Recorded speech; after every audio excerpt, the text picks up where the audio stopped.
Birbhum portal.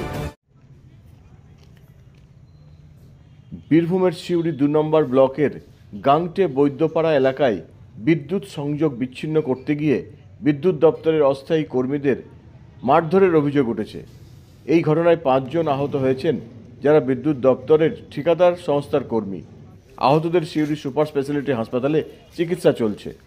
জানা গেছে, ওই এলাকার বাসিন্দা জগুদ বৈদ্য দীর্ঘদিন ধরে তার পোলট্রি ফার্মের বিদ্যুৎ সংযোগের বিল পরিশোধ করেননি। ফলে বিদ্যুৎ দপ্তরের ঠিকাদার সংস্থার কর্মীরা এদিন তার বিদ্যুৎ দপ্তরের লোকজন গিয়ে তার সংযোগ বিচ্ছিন্ন করতে যায়।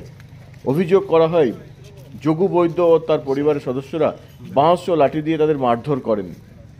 ঘটনায় পুলিশ ঘটনাস্থলে পৌঁছে আহতদের উদ্ধার করে হাসপাতালে পাঠায়। বর্তমানে একটি ব্যক্তিকে আটক করা হয়েছে। এই ঘটনাকে নিয়ে এলাকায় চাঞ্চল্য সৃষ্টি হয়েছে।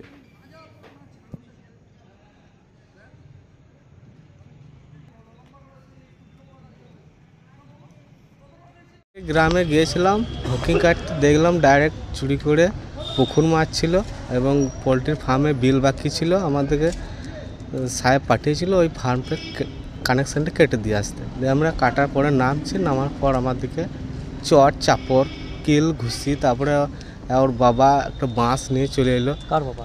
ওই পোলট্রি ফার্মের যে মালিক। দিয়ে মোবাইলে ভিডিও করছিলাম, আমরা মোবাইলটা লেথিন ফেলে দিলে দিয়ে আমাকে পেছন দিক থেকে বাঁশে করে পিঠে ঘুষি মেরে ঠেলে ফেলে দিল মাঠে। আপনারা কতজন ছিলেন? আমরা ৫ জন ছিলাম। কি কত কারা উদ্ধার করলো? আহত? উদ্ধার সাহেব আবার থানায় ফোন করে গাড়ি যে নিয়ে এলো, আমাদেরকে মোবাইল সব কেড়ে নিয়েছিল, আমাদের কোনো যোগাযোগ করতে দেয়নি।